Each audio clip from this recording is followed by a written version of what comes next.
Wonderful.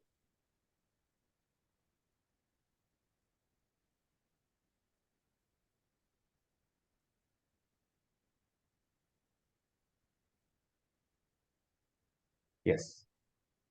So, great. Thanks for joining in, Krishna, and very good afternoon to you. Today, we are covering the third in the series. The topic is so wide that you can begin from anywhere and you can still end up, getting into a situation where you are you are like that elephant and the four blind men kind of story, Correct. right? I can start with what my personal experience has been, right, in this space, and then use the context of the slides to probably explore this area better. So essentially, we are starting to work on AI in our products, right? So definitely the use cases are several, and since we have a risk management software ourselves, I think a lot of these the benefits of, let's say, AI, we are trying to see which of these can be meaningful. Now, in a very data heavy, uh, highly widely existing set of transactions, like a banking system or let's say customer database systems, there are a lot of things you could do with that size of data. But when it comes to the regular brick and mortar organizations, when it comes to manufacturing, when it comes to construction, when it comes to pharma, when it comes to IT services, I think the data points that you have are fewer. And so at that place, the concept of AI largely helps you carry out sense making, could help you. I won't use the word predicting risk, but at least extrapolating what the current scenario is and getting you there. So some of those things are what we are doing. But my experience is more about what I have thought or what I've understood from my travels to US and speaking to some of these, AI aficionados uh, in the Silicon Valley. I think a lot of them. So there are two ends of the spectrum, right? On one end, they say that you don't even need a single developer to write products or create products for you. That's one end of the spectrum. You need three people. You need someone who's a generative AI or an AI specialist. You definitely need someone. And there may be some amount of code to be written, but no rocket science there. Second is you need a decision science person who's very strong in decision sciences. And the third is someone who can communicate with the engine, right? So if you have started using ChatGPT, you know very much what I mean. And that's all that it takes apparently. And we've seen a few examples that has now come out in the public domain on our WhatsApp chats about the first AI software engineer, and he's probably able to get 30, 40, 50% of the coding right in the first go. And this is only going to improve. So that's one end of the spectrum. The other end of the spectrum, people say that while all of this is true, we still haven't been able to master some fundamentals. For example, AI solutions require tremendous computing power, or AI solutions require you to have very, very large servers, say, for example, storage and Right. stuff like that, which, over a point of time becomes very costly and becomes very inconvenient. When today, a lot of the funding is coming in through startups, right? But the moment they switch to a financially viable model, the cost of AI can keep, using AI can dramatically go up. And these are things which are there. But more importantly, the fundamental gap with AI solutions today is that they have to be constantly taught. If they are not taught, right? So if a result is thrown in by an AI engine and that result is not correct, then the AI engine have to be trained, right, to provide the right results. So a lot of your budgets on IT will shift to training the AI rather than coding or getting solutions from your tech products. So how much that shift will happen also people don't know. To what extent that shift can completely happen, people don't know. But we have bits and pieces of applications that are already out there. So what I have been told is maybe from a software industry perspective, this could replace about 40, 50% of let us say the way currently products are developed, or created, but the remaining 50% will still require, you know, people and minds and the current set of capabilities and skills, right? So I think that's the bigger context, because that context is determining how quickly stuff is coming to us, how quickly we are starting to use this stuff, right? So that's basically something that I thought I'll start off.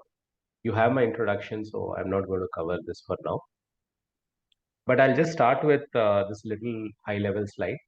I think while all of us are now thrown into this world of AI in principle has been there for quite some time, right? Right from Turing's time, when they were trying to figure out what those signals were meant for the German soldiers, right, fighting against US. So since the 50s, there has been analysis of big data in different forms. There have been sense-making algorithms that have been introduced, and all the way up to, you know, some of these have touched us. We know what Siri and Alexa mean.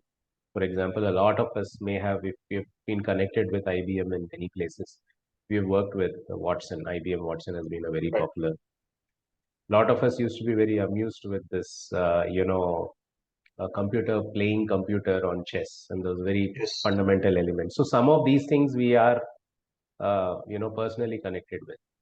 And today, of course, we are there with this whole explosion of LLMs and ChatGPT being the foremost currently still, while other models are also coming out from Meta and other places. But essentially, it's been a long journey where uh, I think people who've survived from the 50s or 60s through today, I think they would have witnessed a lot. People who've not been on that part of the Python AI ML journey in the past, they will not be able to appreciate that AI has been a lot more existing, a lot more longer than what we would have thought. Okay. But the format of the AI exploded after, the chip was, the enabling chip came in, and then these LLM models started breaking out, and GPT and those kind of things started opening up to people. And then the refinements and all are starting to happen now. Training is happening. So that's the broad context. Some of these are extremely popular, and some of these are products that we may be directly or indirectly using. They may be shaping our lives going forward. Some of these we've already talked about in the earlier slide. But fundamentally, the top 10 areas based on this article that I've shared below, and I'm happy to share the decks, right, to all the participants, no issues at all. So the top 10 areas have been starting from virtual assistants all the way up to, say, AI in agriculture, where drone technologies are used, crops are protected, and it goes all the way up to weather insurance products, etc., that are supported, right? So a lot of these, I would say, innovations have been enabled in the last couple of decades, and they are already part of our lives, and they are shaping our future in a big way. So that's something that really is a very good segue into, how are we going to look at the topic of AI. From the point of view of AI, as risk professionals, I think we have two, sides of the coin. One is how are AI risks impacting our businesses, right? And the other is what are generally the risks associated with it. Now, what we've done here is, as part of the research that we had done last year, around the same time, I would say maybe a little later than now, maybe about 9 months back, we did a quick scan of IT companies. So these are primarily the top 10 IT companies in India and the world, primarily product and service organizations. So TCSs and Infosys are also there in this, as much as, let us say, a Microsoft or a Google, right? So what we did is we studied what they are talking about AI risks into their organizations. So these are not risks in general; these are risks to businesses, and it's very the disruptive force of AI obviously impacts multiple industries. But today, I think the first hit is being taken by the IT companies, and that's why we thought we should do a quick study on where it stands. So last time, when I was talking about studying emerging risks and looking at maybe quarterly investor call transcripts to understand what currently companies are seeing, undergoing, and stuff like that. I think for the last 4 or 5 quarters, there has been increasing concerns or issues that have been talked about, as well as challenges that the IT services companies in India have been facing, because both triggered by the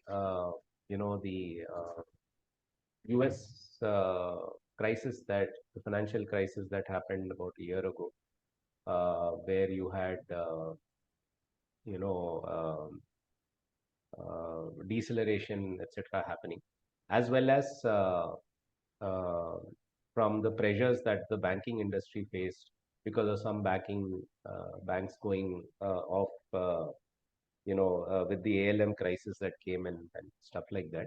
I think a lot of the IT industries faced a lot of stress. And the first ask that came into them from the BFSI sector was to say that now that there is AI coming, what we want you to do is we want you to use AI and incorporate that productivity into our pricing. And what this meant is that if you had signed up a $100 million or a $200 million contract with a client, the client said, bring it down, right? So they were under pressure to bring down cost, and this turned out to be a very good opportunity. But on the other side, uh, IT companies were still figuring out what's the size of this opportunity or the devil that people are talking about, because it's not just about the technology being available, but the technology has to be usable, and then people Absolutely. have to be trained on that technology, right? So a lot of challenges where I think IT companies are in tremendous stress in the last 18 months or so, and that's the reason why you know we were so when we started working on this, we realized that they were right at the middle of that problem. So but we still picked up risks to their business as the primary criteria, but there's a fair chance that this could also impact in small ways other industries too. But this is primarily focused on the IT services industry, and I would say services more than products, but we did cover both dimensions, right? Right. So quickly, from the point of view of how AI might have created challenges for the industry, one is very clearly there is a significant upgrade that's going to be there from a capex perspective. Investments could be opex, capex, and companies are trying to see how they could uh, move up the value chain without committing too much of money, or without committing money where the result is not clearly unknown. So there's been this cautious optimism that they've used in their investments, and that's something that is still continuing to happen. Business disruptions was something that was envisaged very easily, because cybersecurity attacks and the way that IT companies are working, getting codes validated, for example, or anything to do with new code creation, etc. If you happen to use any of the AI engines, right, there was a fair chance that there was a possibility of a copyright infringement or a patent. Right. And there were some of these claims that have come in. There were also concerns about uh, confidential information getting out. Samsung employees, for example, about a year and a half ago, I think that impact, by the time they realized it and fixed it, my understanding is that the company has actually lost a lot, because that information at that point in time, the GPT engines were connected to the public, uh, Yeah. domain. So now they're obviously also giving you privatized versions, but at that point in time, that was a huge challenge.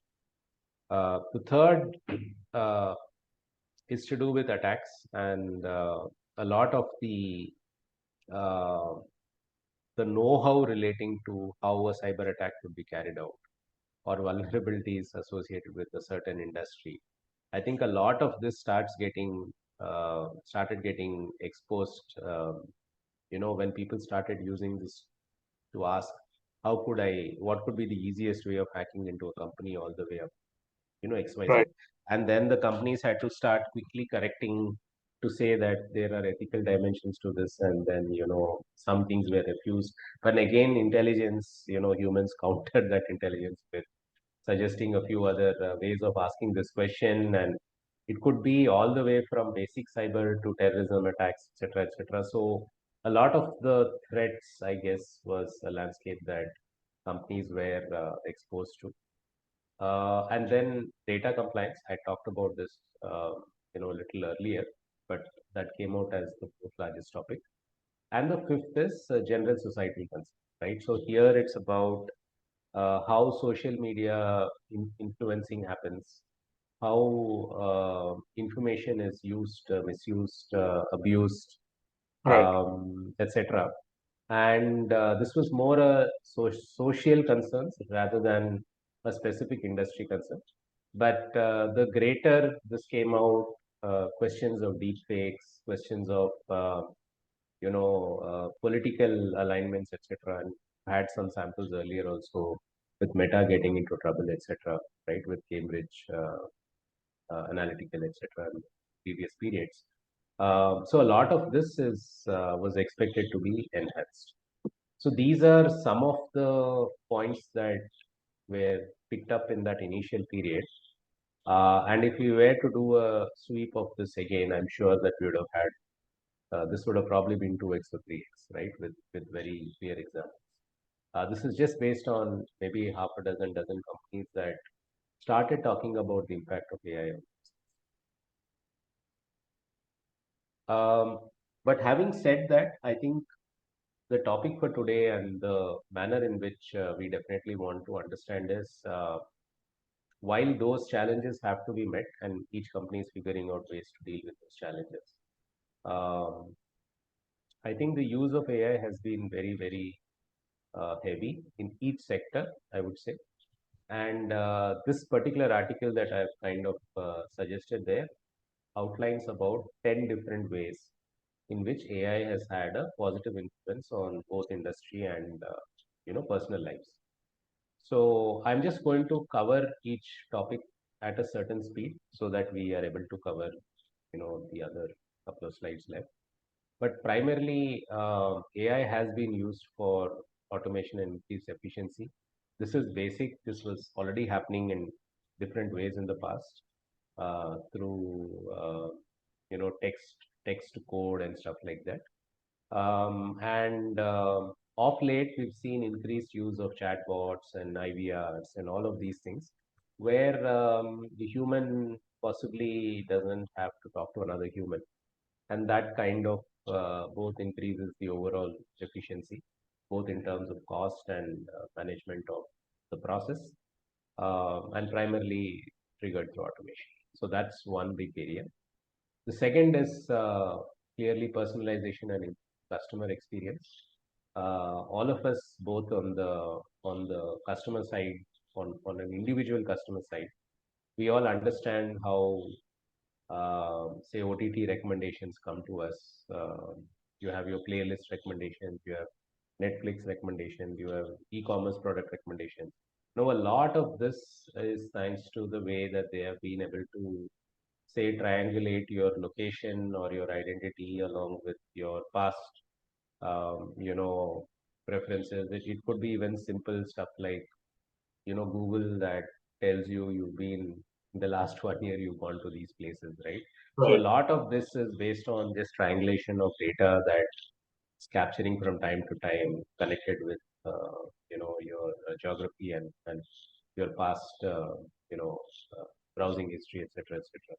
So a lot of that has started making this again helpful for organizations, both from a value enhancement perspective and obviously also improves customer experience.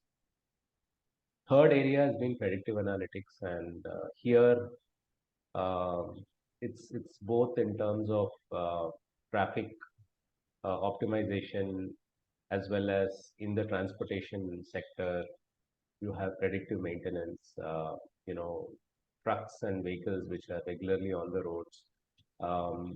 You just have to do a simple electronic test to see how well the vehicle is today, and what could be the possible areas of challenge, and then the maintenance could possibly taken care. Real-time traffic updates, we know Google Maps is the best today, and all of this is again uh, thanks to applications of predictive analytics. Cost savings, clearly, part of these are trying to capture or identify issues before they happen.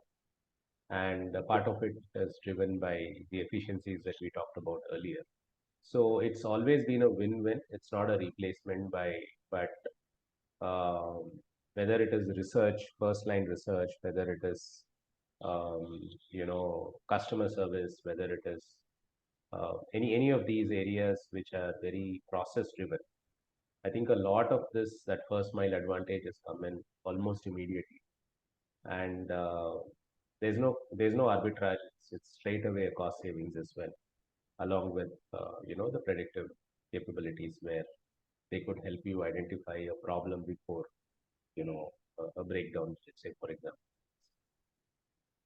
Quality control, again, AI has been used in areas where humans may miss challenges and issues, and also in transportation industry where uh, safety and reduced downtime issues might uh, challenge manufacturing, or may challenge the operation of the vehicles itself. A lot of this has been triggered. Of course, we've had counters also. The biggest challenge that is going on right now is with the Boeing aircraft, right? Some of those implemented safety measures have been around also AI-driven algorithms to help you drive safely when you're in the air. But they failed, and when they fail, then they create their own set of challenges. So we've had both sides of the story for sure, Right. but I think companies are increasingly using this for quality control. Fraud detection, especially in the financial industry, I think that's been the first largest set of, I would say, applications of AI. Besides the financial industry, the healthcare industry has obviously been, again, one of the largest beneficiaries. Okay, that comes next. So here it's been both in terms of patient data analysis, it's about insurance claims to the healthcare industry, it's about diagnosis of the diseases itself, it's about increased ability of wearables to add increasing value on both detection and probably identification of major issues. Um, and this is endless. This list is actually endless. We've just picked up a cross section of the applications in healthcare and financials. And then the basic NLP processes, I think they've kind of used in multiple ways. Customer service chatbots are known. Social media platforms have increasingly used curated contents to send it to us, for targeted advertising, etc. Customers have, started getting better experiences thanks to the fact that their user experiences have been understood, and the content kind of plays to your liking, etc., etc. Whether it is on a social media or on a regular media OTT platform, or whether it is on your online purchases, etc. Environment monitoring and sustainability. This has again been a very, very increasing area of, I would say, contribution, especially after the ESG, buzzword has kicked in, and a lot of people are getting more and more climate change and environment conscious. Right. We've always had elements of IoTs, for example, that were existing even earlier. But these are now starting to get used in applications where the primary focus is, sustainability and environment. And finally, we are talking about decision making. And when we say decision making here, they could be in the area of revenue generation. They could be in the area of basic, personal, let us say, information on personal finance, etc.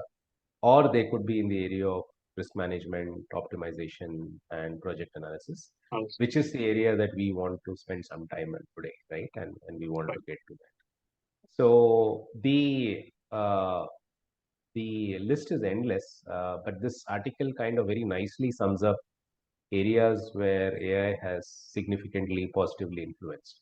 So you can slowly imagine now that it's no longer out there, it's actually within our lives.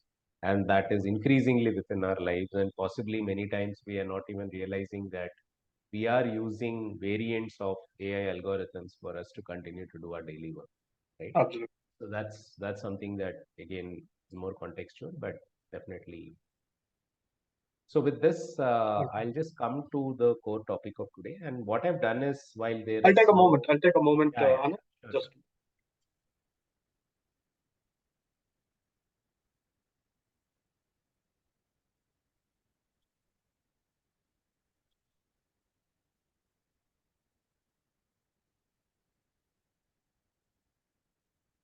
sure. no, I just set my my chat as a way so that people don't think. That's it. No worries. Yeah, yeah, great. So basically, we've got a set of applications for each industry listed out here. And again, there is no end to this. But what I've done is I've picked up some pieces of information that could be relevant to our discussion today from this source. And this is a great, article. That's what I felt, because it kind of summarizes across industries in small and big ways how AI could benefit in risk management and resilience. Now, all of this obviously doesn't have to be done through a risk team. It's all done through organizations. But I think the applications are fairly large, right? And they all flow from the primary benefits that the ability to connect, sense, predict, etc., comes in, with the AI algorithms. So, starting with banking and finance, I think some of these are, I mean, these are all currently underway in organizations. So, you have advanced risk modeling to predict and assess risks accurately across your asset classes. Fraud detection and prevention is primarily whether it is on your customer side, on your institutional customer side, or individual customer side. Compliance and regulatory monitoring has been a very big topic for for banking industries, and whether it is compliance with transactions, compliance to U.S. securities law, international transactions, certifications that you need to do on each transaction. So a lot of these things actually, can be picked up by algorithms, and any anomalies there could be shared and presented, right? And then credit risk assessment is an increasingly largely used platform. I think banks have very interesting risk management products that are offered by startups and even existing players, established players. And they just plug in that piece into their system to, kind of monitor. And this monitoring could happen through the life cycle of the of the claimant, right?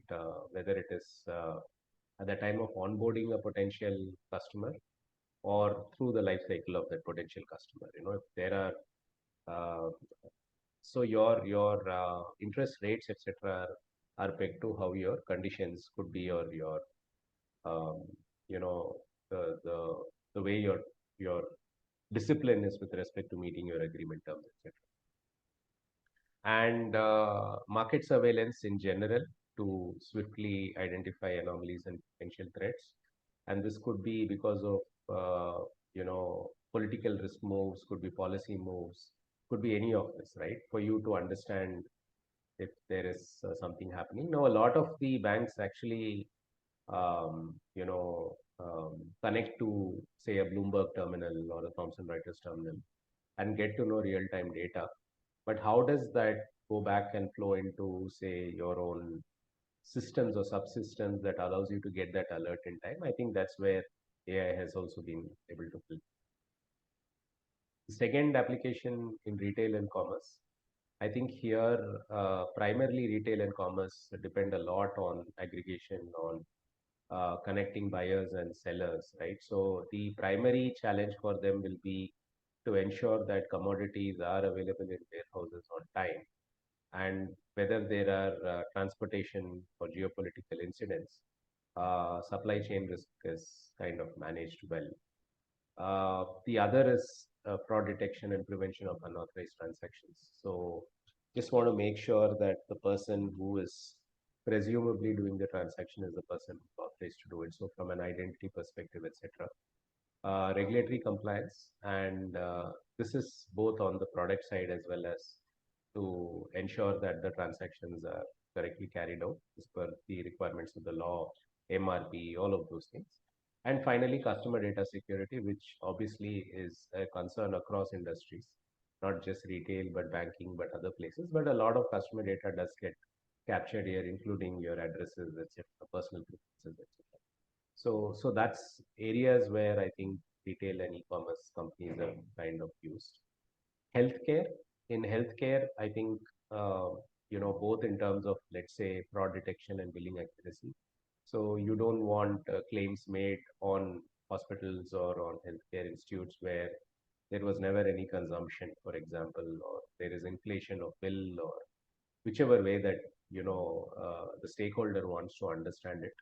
Predictive analytics for disease outbreaks. So we did have some models that were shared earlier. We had IIT, researcher models that came out during COVID, etc., to say that the COVID peaks during a certain time, it's likely to fall off during certain times.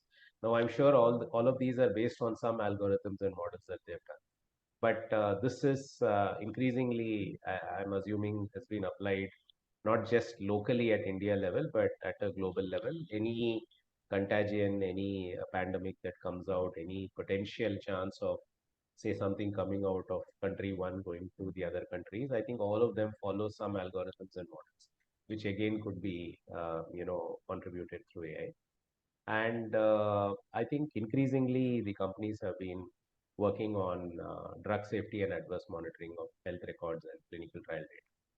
So this is both in terms of, understanding. Hi, Daman, welcome. Thank you. This is both in terms of understanding current data of patients who are undergoing trials, to understand if there is a possibility that by continuing this trial, are you going to be put to harm, as well as the FDA or the local drug regulator in any country. They would want to understand whether the side effects of the medicines, or in case that the effects are really serious, like let's say if there are 1,000, if it's 1,000 patient study, and let's say some patients, died during the process of the study. How do you then evaluate whether those deaths are linked to the product or unlinked to the product? How can you connect various medical data points and come to the conclusion that yes, it is safe for this new drug to be permitted to be manufactured and launched? A lot of this would have come into play even during the vaccines that were developed, right, during the COVID period, and that data is still unfolding. So we are still finding new data points coming out post the launch of the product, and that's why the government always released it as limited permission, right? So they call it limited permission, but they basically are releasing it out across the country. And as more and more data comes in, you start realizing whether it is really safe to continue the drug or not. So that's been, an area where clearly AI has been able to contribute. When it comes to the telecom industry, I think telecom is a very, very core sector for any geography, including, very large countries. And the primary, I would say it is one of the base core industries that is required for survival of industries and for survival of the economy. So here it's not just about its own risks, but also ensuring that network security is constantly monitored, maintained. Any potential cyber breaches are caught in time. Customers who are using the telecom, uh, you know, services are safe, and there's no cloning of their SIMs, or there is no kind of fraud happening. And all of these, you know, based on transactions done, based on call records, based on profiles of customers registered, um, algorithms could help you, kind of detect and prevent some of this. We know banks also use a lot of this, and they immediately send out a message saying, "Did you approve this transaction?" etc. Customer data protection by identifying abnormal access and unauthorized data transfers. Natural disaster emergency preparedness. So at a time when I think information needs to flow from the government to all citizens, and they had in between done these tests. I remember getting these on my mobiles, right? But this is Right. just a test, and we want to know if this is working, kind of thing. Please confirm or what, right? Please note or ignore. So these are all to ensure at different points in time things work as required, or risks are kind of mitigated at that point in time. So telecom sector heavily uses algorithms to kind of deal with this. I think when we go deeper into look at each case study, we might get some information. But right now, the idea is to just give a overview so that depending on what industry we are in, and how deep we want to go, we can get a sense.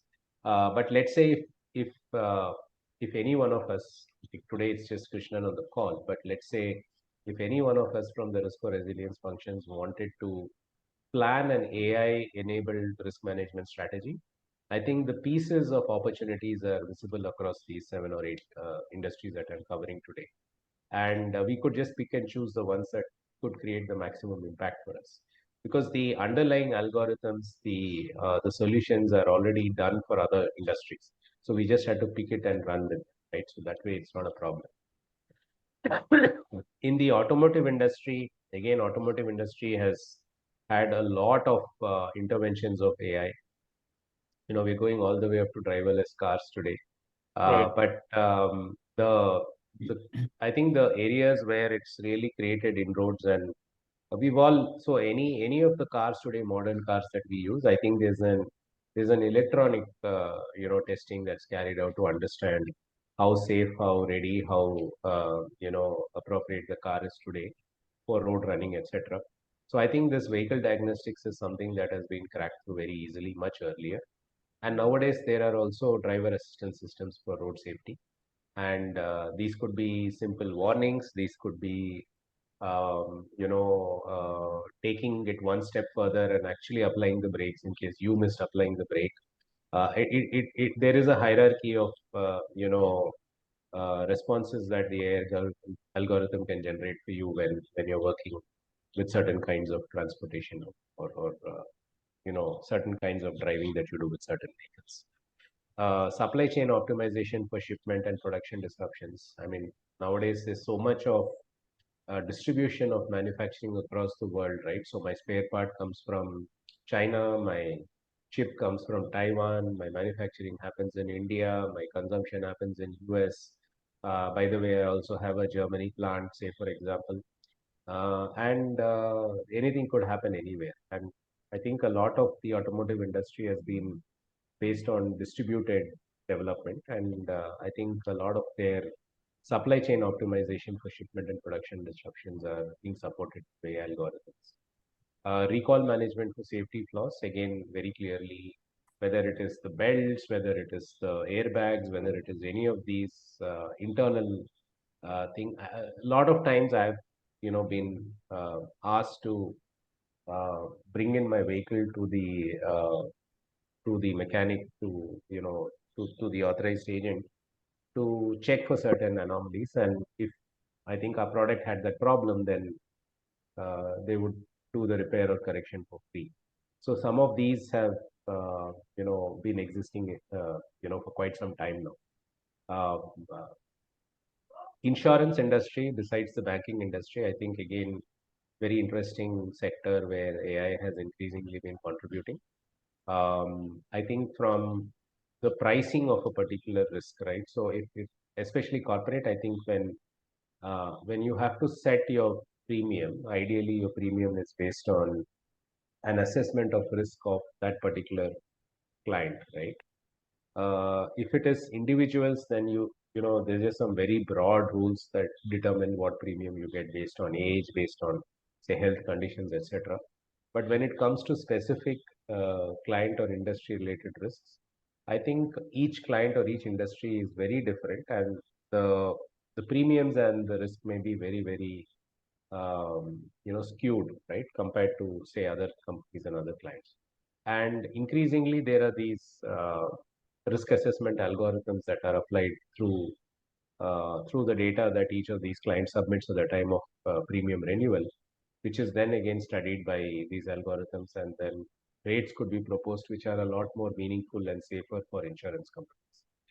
Fraud detection for suspicious claims, I'm sure the algorithms are the same that apply for, let's say, a healthcare company. And in this case, it is about claims raised on insurance companies. The fraud could be carried out by anyone. Real-time monitoring and alerts for insured assets. So any asset could be a vehicle, could be a manufacturing equipment in a factory. Nowadays, they have IoTs installed, and the functioning of the product or the life cycle, I mean, the useful life or any other physical parameters that could be measured, I think a lot of them are also getting assessed through these IoTs and sensors. And that in turn helps them understand whether the insured asset is safe, it requires any kind of check or correction before, it breaks down or it generates an insurance claim for the insurance company. When it comes to core manufacturing, I think the primary use case, and you see this across multiple places, whether it's retail, whether it is automotive, whether it is core manufacturing, is production disruptions, whether it is because of the own equipment or because of supply chain challenges, right? So I think that has been a constant advantage. So a lot of supply chain related AI enablement has definitely happened. Uh, anomaly detection for equipment malfunctions to ensure that equipment is running carefully and it will not break down during a crucial process or a critical process. Quality control and defect detection, we've talked about this earlier also in the healthcare industry, or yeah, I think somewhere else. I think it was on the previous slide.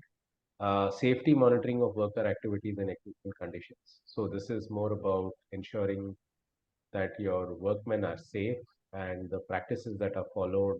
It could be people movement, through camera sensors. It could be the guardrails or the safeguards applied during the manufacturing process. It could be checks and balances applied to ensure that the equipments are safe before they are started. They can start getting function. Could be heating. It could be any of these. I think as the industry start getting more and more complex, like let's say for example, an oil rig, right? Which actually has the highest risk for workers working there, because if there is a blast or whatever that happens, just because certain parameters were worsening and the underlying issues were not controlled, a lot of those can be very very carefully and meticulously taken care by technology, and AI algorithms can help there. And in some industries, I'm not sure if it works in a lot of industries, but seasonality and trend preferences and all of these, including say for example automotive industry, we've seen the companies are very quick to change their line, very quick to change their models, come out with something different in line with customer preference and trends. I think those cycles are also dramatically reducing nowadays. And I think the past trends analysis will help them decide when they want to get out of a model, or decide to introduce a new product with the same range. And finally, in the education sector, I think predictive analytics for student behavior, campus security, threat detection and prevention, again from a pure play cybersecurity, IP violation perspective. So these have been opportunities in the AI, through the AI algorithms. So I've kind of covered the key topics. I've not kind of expanded each of this. I thought it's a good idea to give a snapshot view and then allow questions to be asked around whatever they think about both risks from AI or opportunities from AI or from the participants. So I'm going to stop here because the next slide is the slide that talks about the end of today and the next set of uh, topics that we are planning for the subsequent weeks. But I will park here, I think, or I will park at the first slide which we started off with, which I think kind of helps us connect to where we are today with the opportunities. And if there are any questions that you'd like to ask, Krishna, I'm very happy to answer that. So, of course, this is it's a kind of an outsider question because, of course, I don't have a software engineering background, and so I do not have that kind of a view.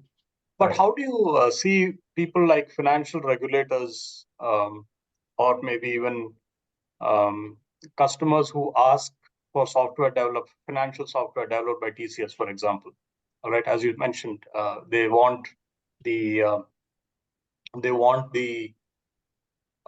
efficiency that AI brings to the table to be Right. implemented Right. in their software engineering projects.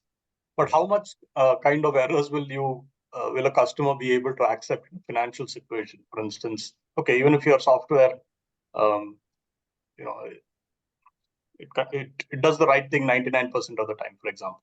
For that 1% of the time which it makes a mistake, how would a customer react to it? How would a regulator react to it? Any ideas on how this is built into maybe a contract with a TCS, or maybe a bank has with a TCS? Any inputs on that, sir? Do you have any view to that? Or because I know that okay, there are a lot of things now. Tesla, of course, Tesla figured one of the, it's right here on the slide, the autopilot. Right. We keep hearing about things,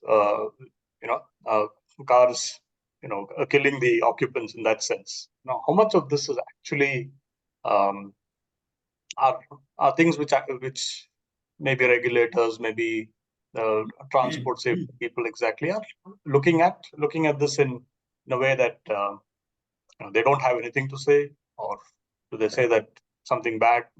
This is not where we want to go. Things like that. Any inputs on that? It's purely no Yeah. question.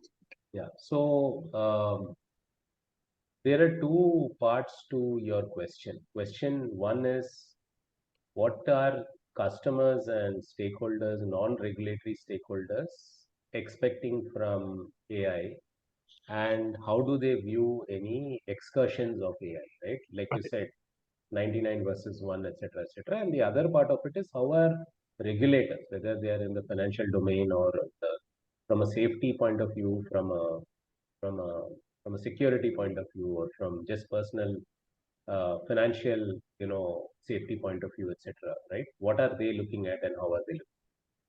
Now each industry is different. Each industry is governed by certain set of laws, right? If it is, say for example, the airline industry doesn't say you shouldn't use AI, right? There is a separate regulation for AI which is getting carved out or understood as the regulators are understanding what AI can do, what they can't. So that is where typically regulations stand, right? So they, unless and until it is a pure play AI regulation, no regulation would say you can or cannot use AI.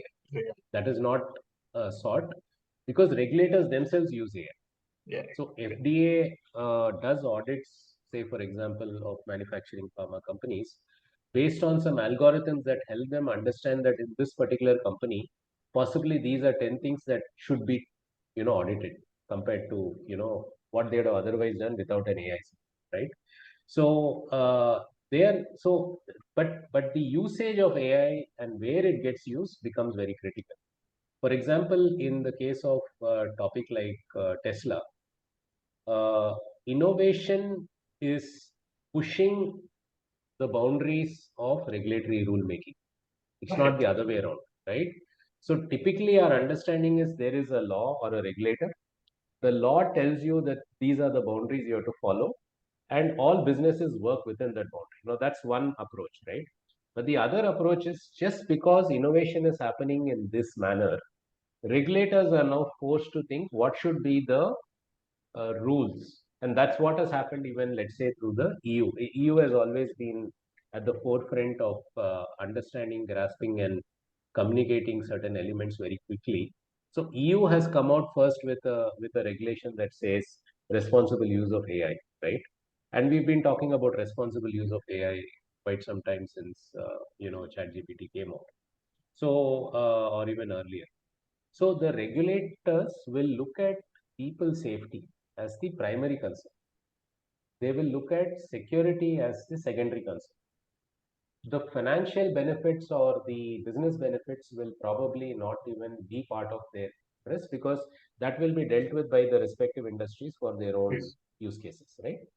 So I would assume that the regulators will look at any product or any emerging innovation category which has not been there in the past, like driverless cars, say for example.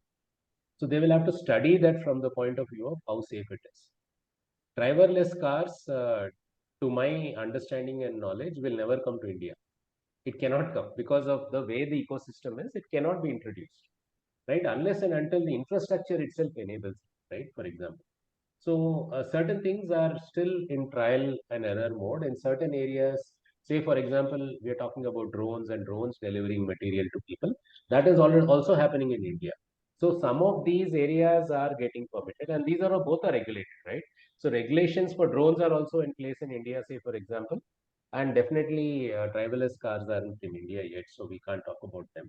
So regulations will look at safety, and then regulations will probably look at security, right? When I say security, cyber, physical, terrorism, Right. those kind of things. But when it comes to customers, and that was the first part of the question that you had asked, that when it comes to customers who are demanding or expecting, I think it is just based on a current understanding that their expectation is that the companies will benefit, the servicing companies, the service providers will benefit from the adoption of AI, and they would like some of that benefits to be passed to them. I think that's the simplest way to look at it.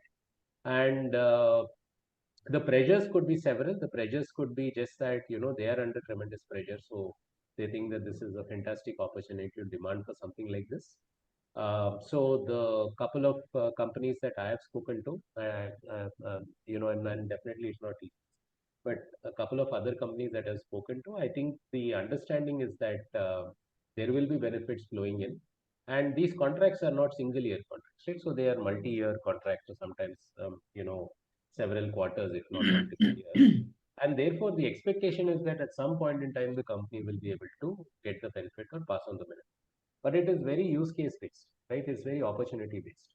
What companies are trying to do, because see, while the customers of the IT services companies are demanding for greater efficiencies and reduced costs, the companies are saying that we are still figuring that out and we will get back. But in the meanwhile, for the same pricing, we will offer you greater value. So they will bundle up a bunch of services and offer that additionally, which otherwise they would have charged, to make sure that they protect their top line. I think protecting top line is very critical for IT tech companies. And that is how they are currently responding to, is my understanding, while they are still figuring out how much of AI can really be used and where it can be used. Now, specifically, like I said, my understanding based on these guys at the Silicon Valley is, you have 2 points of view. But there is no doubt that AI is changing the way products are getting developed. There is no doubt that some portion of the development cost is going to come down. And whether that is 30% or 40% or 20% or 60%, nobody knows. And I think it depends on the use case, and it depends on the technology, and what the what that particular company, how much that company is investing in those resources at this point in time. So while that is happening, technology itself is undergoing change, right? The underlying technology itself is undergoing change. ChatGPT 3.5 came, now it's 4.0, and then there is competition coming in from Meta with LLM, and they say that they are a better product. So even the AI evangelists, I think they are also figuring out what all of this means. But clearly, there is tremendous amount of cautious investment going in. I don't want to switch entirely to a technology which later on I realize I can't control or it can't give me the results. So I think they use it for efficiencies within the organization. They don't use it on client-facing products. So, for example, Tesla or any of these Boston Dynamics, etc., that you can see here, they would not Right. depend on AI on code created by a service provider. They would probably have it on their code controlled by them, possibly to make sure that things work out. But in general, I think banking industry has been the greatest demander because they were under stress. They were using it primarily for efficiencies. So if I carry out XYZ types of transactions, cost per transaction today is A, can I make it half of A or 1/3 of A or 2/3 of A? I think that level is where the demand is. And maybe that is translated to the size of business order from the order book. That's how I'm sensing this. So it's more manage the the pricing risk through offering more freebies or services currently as the immediate strategy, while they're still figuring out what to do on how much of AI can actually benefit either them or through them to the clients. That is still getting unraveled. Great. Thank you very much. Then we are just over time, but I wanted to take 5 minutes. Can we go 5 minutes over? Yeah. I'm okay, and Yes, we are good. Okay, thank you very much. So can you unshare your screen, please? Yes, please. And when I start talking about this, there could be Daman debate. has done, Daman has done a bit of things, a bit of his own work on this. So definitely, we should hear him for those 5 minutes. Just once again. Yes. So, well, that portion is about using AI in a tool, and also recently, in just last 2 days, I have used that for producing some videos. I was actually not going to talk about that because that's the usage of the AI in the business. There could be debate. Daman, we should have started today's session with what I'm going to speak now, or I would say this is balancing act. What Anand has spoken, this is natural extension of that. There's a blog on my website, so I'm not going to go into details. Also, just permission is for about 5 minutes. To touch upon that, a global research, 2 polls done, 2 polls are remaining, and I'll come with those results also. But in this one of the blogs which I titled as Beyond the Buzz, Unmasking the Risks of Corporate AI Implementation. So it's still AI risk and resilience. We blindly generally understand that the usage is increasing, formally or informally, officially or unofficially. So one of the first research was, do you have a formal policy in the organization about the usage of AI? Right. And most response was no, not yet. The second one, now focusing on risks. So I'm starting with a study by Forbes, 5 risks at the top, risks of AI to your business, starting with accuracy and accountability, skills gap, intellectual property and legal risks, costs, and the end of humanity. This is what Forbes is saying. Then there is an article on LinkedIn, the risks and considerations of using AI in the corporate world. So similar topic, about 7, 8, starting from legal and compliance risks. So perhaps matching with Forbes also. User monitoring and content moderation, the challenge of watermarking, financial services compliance, internal use and record keeping, adoption trends, public versus private AI models, supervised, just like cloud, we had public, private, hybrid. I Right. guess that's what's happening with AI also. Then supervisory review and oversight, litigation and e-discovery concerns, and the regulatory horizon. Then a professor in UK asked ChatGPT-4 to identify the top implications of AI for leadership. So AI's risks being asked to or from AI, and 4 top responses were jobs losses, potential bias, loss of control, and an AI arms race. The 4th one could be a very serious issue in the world today, when even the political unrest is increasing. It could be a direct or an indirect attack, could be a cyber attack. Bringing us to something what WEF said recently about poly crisis. There is not one, perhaps multiple could happen simultaneously. World Economic Forum itself, in its global risk report of this year, listed AI-generated misinformation and disinformation as number 2 risk. So AI-generated misinformation and disinformation at number 2 by WEF. I created a long list of 10 more, which I'm not speaking now. But what I'm saying is AI is good, AI is bad. This is decades old debate or centuries old debate with respect to technology, any technology itself, whether it is bane or boon, etc. But it's clear that there are risks associated with the usage of AI. And my second poll, I asked whether you had reassessed your risks in light of AI usage. And once again, general response, a large portion was no, not yet. So I believe there's a requirement to relook into your risks, the risk register, risk assessment, etc. The third one, then I changed my focus to your vendors and suppliers.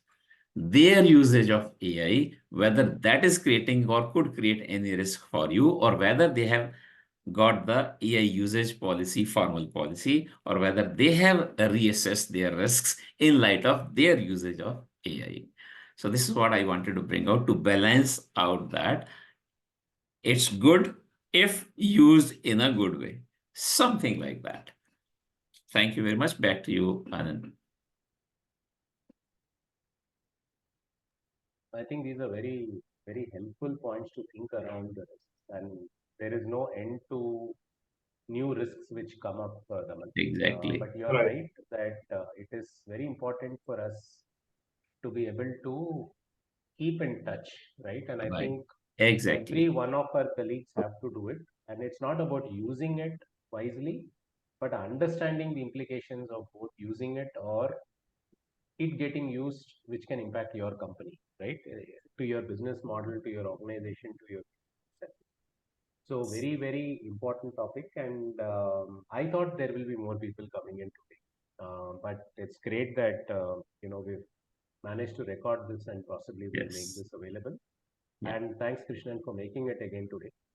Thank you. We look Thank forward you very to much. your joining the future sessions too. We'll save this anyway, Daman. So I'm just going to probably stop the recording at this point in time, or pause it. I used to take a picture, but I'll take it from the recording. I'm not asking today. Okay. I'll take it from there. Thank you so much. Thank you very Have a good much. day and Thank you. Thank you. Thank you, Anand. Thank you, Daman. Bye-bye.